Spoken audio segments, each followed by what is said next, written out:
The test is in 4 parts: Part 1, Part 2, Part 3, and Part 4. Now look at Part 1. Part 1.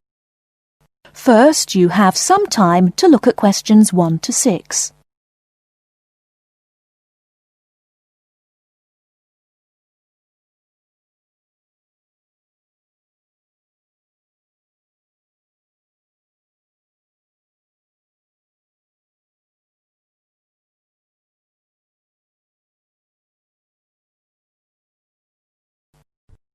Listen carefully and answer questions 1 to 6. Good morning, Santon Sports Club. Oh, hello. I spoke to one of your colleagues last week about becoming a member of your club, and I'd like to go ahead and join. If I can do it over the phone. Absolutely. I'll start by taking a few details, if I may. Of course. What's your name? It's Alex Coos. Can you spell your surname? It's C-O-O-Z-E. Lovely, I've got that. And are you a student or in employment? Employed. Thank you. And can I ask, what's your job? I'm a doctor. Right, thanks. Now, we don't need to get your full address at this stage, but could I just take your postcode? If I can remember it. I've only just moved. Oh, yes, it's GT1. Right. And then 2BN. Is that VN? No, BN. Sorry. Now, one last question in this section. Can I just ask how you heard about us? Was it from a friend? Actually, I read about the club in a newspaper. That's fine. Thank you very much.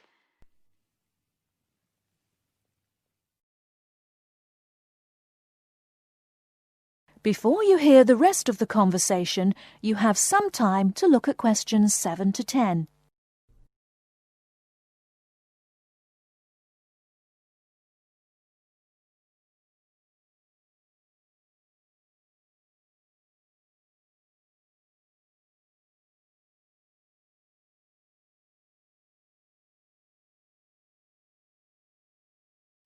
Now listen and answer questions 7 to 10. Now, we do offer different types of membership according to which facilities you want to use and when. Yes, I gathered that, but my schedule's a bit problematic. I mainly want to use the gym, and that'll be after about 7 p.m. when I finish work. Fine, right. And will you be interested in swimming? I understand you have both an indoor and an outdoor pool? That's right. I'm not a fan of swimming, actually, and certainly don't want to be there when it gets very packed in the evenings. I think I'd only want to use the outdoor one and during the day, when I can get a bit of sunbathing in.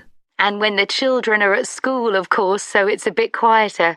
A lot of our clients prefer that. I can imagine. And I might occasionally want to have a game of badminton. You know, and I suppose I'd like to book courts on Saturdays and Sundays when I can organise a game with friends. Right.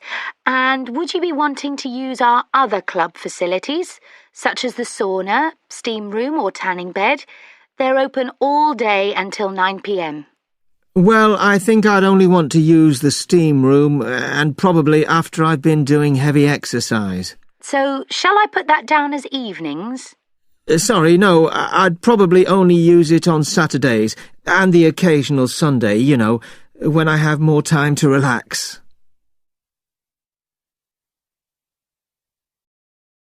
That is the end of Part 1.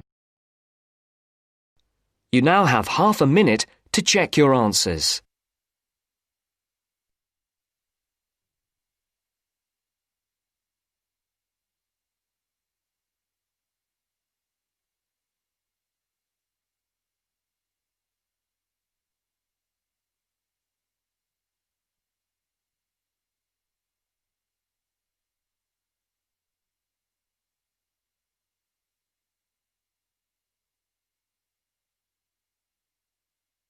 Now turns to Part 2.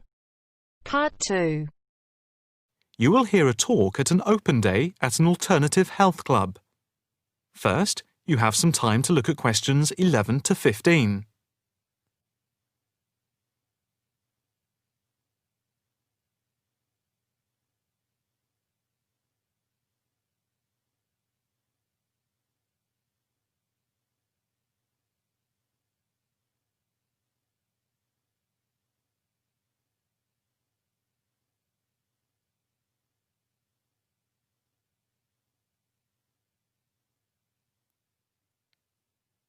Now listen carefully and answer questions 11 to 15.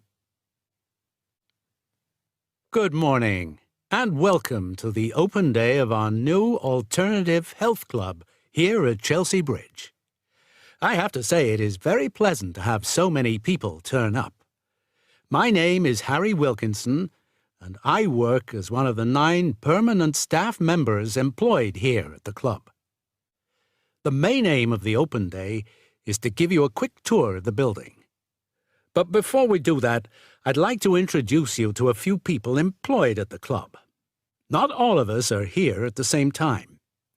In case you need to contact any of us, our contact details are here on the notice board below the photographs.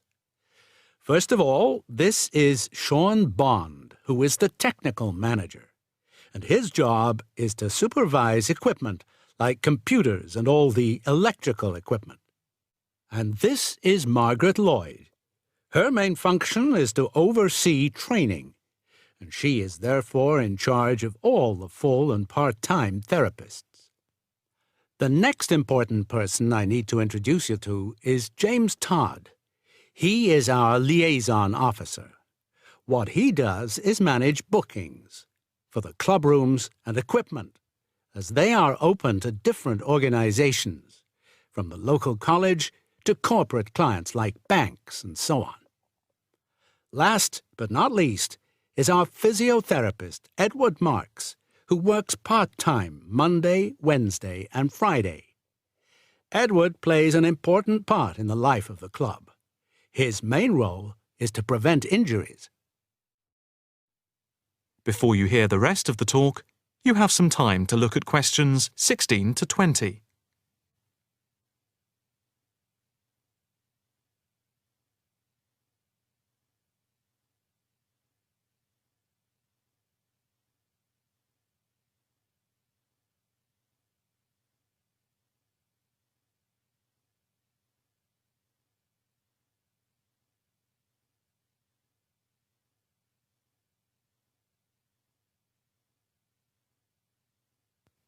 Now listen carefully and answer questions 16 to 20. Now for the various amenities. You see that the club has quite a large capacity and is arranged over 3 floors.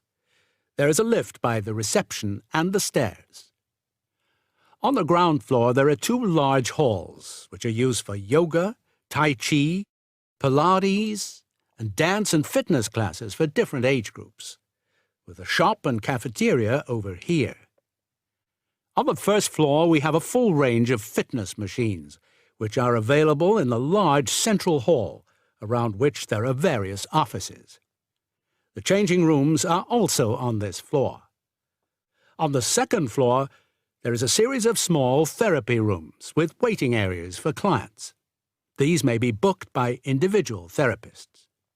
There are also 3 classrooms, which are used for teacher training and group therapy classes.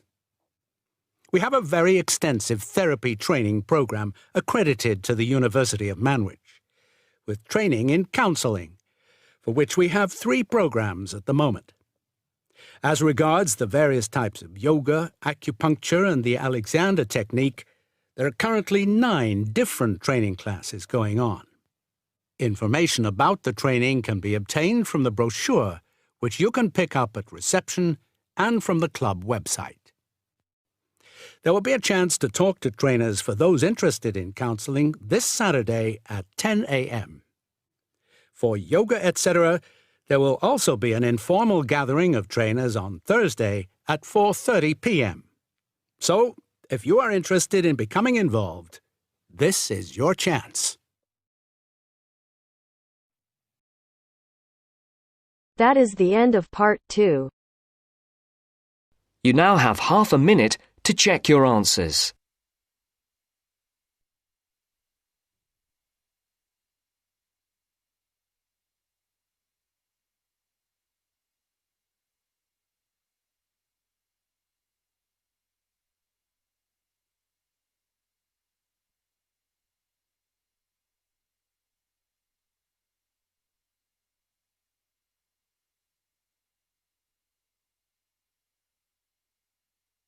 Now turns to part 3. Part 3. You are going to hear a guide named Matt, who is introducing their trip in Wildlife Haven. First, you have some time to look at questions 21 to 25.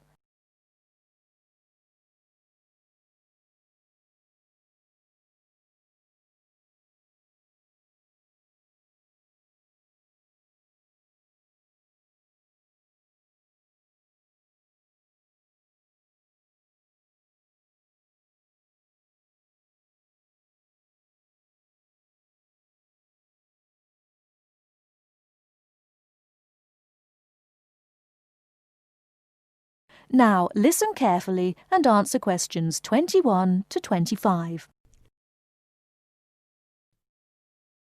Well, good morning, everybody. My name's Matt, and I'm one of the 3 guides here at Wildlife Haven. Our job is to make sure that you all have a great time here with us and go home feeling happy and relaxed.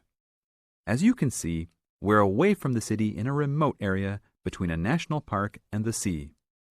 To encourage you to relax, there are no radios or TVs, and the only phones and newspapers are in the office.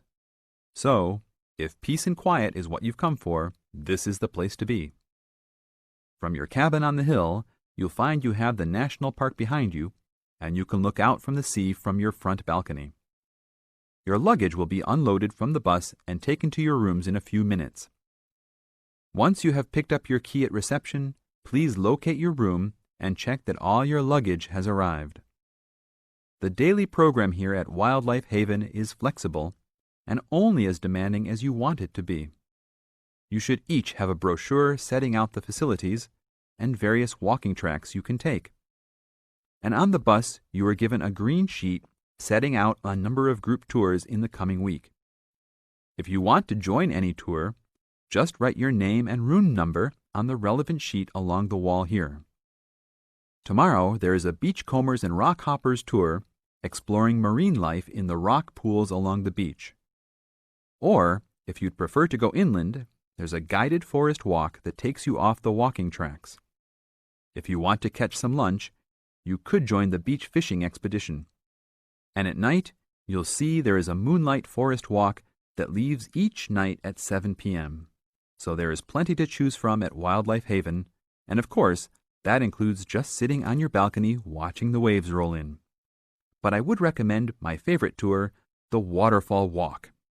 This departs at sundown each day and also provides the opportunity to have a moonlight swim. Before you hear the rest of the talk, you have some time to look at questions 26 to 30.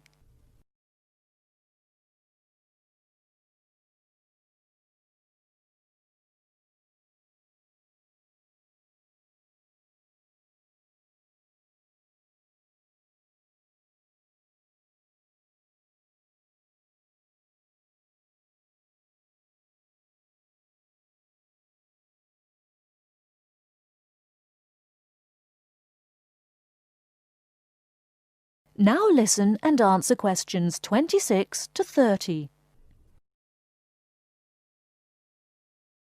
You've chosen to visit us in January, which is one of our hotter months. And although you may be tempted to wear a minimum of clothing, you should always take precautions against injury, particularly in the national park. This includes sensible footwear. You'd be surprised how many of our guests ignore this advice and end up being sorry. And socks are a good idea too. And even though you might be under trees a lot of the time, it's a good idea to wear a hat in this hot climate. There's no need to be too concerned about walking in the national park, provided you use common sense. It's true that there are poisonous spiders in the park, but they are really more frightened of you than you are likely to be of them. I should also warn you against eating any wild berries. Some are edible, but you should avoid them all. We'll provide all the food you can eat. Well, that's about all for now. Dinner is from 6 to 8 p.m. in this building. That is the end of part 3. You now have half a minute to check your answers.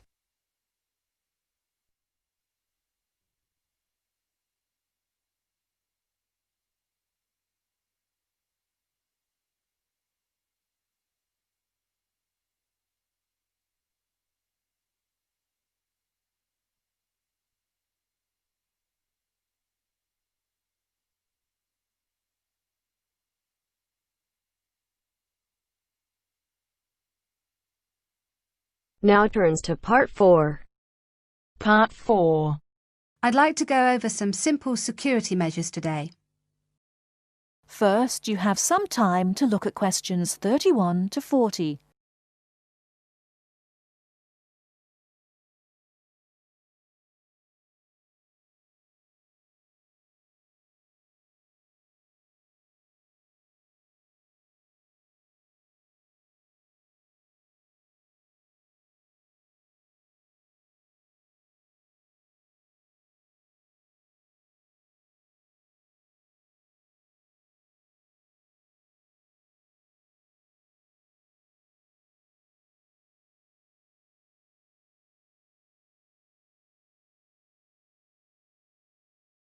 Now listen carefully and answer questions 31 to 40.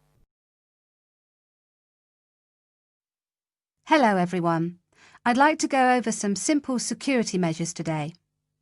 As you all know, there have been a few small incidents with students' possessions being lost or stolen, and as the student representative for Middlesex Hall of Residence, I'd like to remind everyone of a few simple things we can do to make our accommodations safer for everyone, and to remind everyone of the security measures already in place.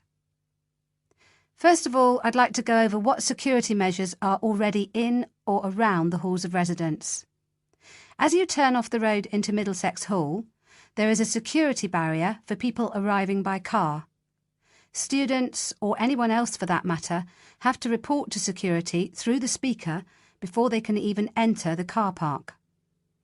Once they're in the car park, we have CCTV, that's closed-circuit television, linked directly to the security office, so that anyone coming into the front entrance via the car park can be seen by the person on duty. We also have cameras around the Hall of Residence. The film from the CCTV is kept by security in case there is a problem and we need to send the film to the police to help identify the person. So, barriers and CCTV. In addition to these, there is security lighting in the car park and around the Hall of Residence, which is on from night to morning. These security measures are there to help, but the really important thing is the front entrance. At the front entrance is a keypad lock. Now, as you all know, to open this you need your student card and the 4-digit security code. As you also know, you should not give this code to anyone you do not know, and you should never let anyone into the Hall of Residence. Remember that for all the security measures we take, if you let someone into the hall, then anything we do to keep students' possessions safe will not help. After the front door, we have the reception desk. Now, this is manned 24 hours a day, but the security guard has a lot to do and may not be there all the time. If you need to call security, go to the nearest phone or call on your mobile. The number is 9666, and they will be with you as soon as they can. The next thing I want to mention are your own personal security measures. By this I mean the locks on your room door and window, your personal alarm and the university bus. All student rooms have a swipe lock that we open with our student cards. Do not leave your room door unlocked if you're going out for a long period of time. And do not leave your card in a place where someone can pick it up and enter your room. This is, of course, common sense, but people still leave their rooms unlocked and still leave their cards around. The next thing is your room window. Everyone has a key for their window, and everyone should try to keep their windows locked when they are out of the building. However, the security guard has told me that he often finds windows open, and even worse, he finds windows open on the ground floor. Please don't do this. It's an invitation to a burglar to enter the hall and take people's things. Finally, 2 more items: personal alarms and the university bus. Now, the Students' Union gives every student their own personal alarm if you go to collect it. A personal alarm is something that gives out a loud noise if you press it when you think you may be in danger. It lets people know where you are and that you need help. The second thing you can do is use the university bus. It takes students from the campus to the town and to other places on campus. It goes every half an hour and it's free, so please try to use it, especially after dark. That is the end of Part 4. You now have half a minute to check your answers.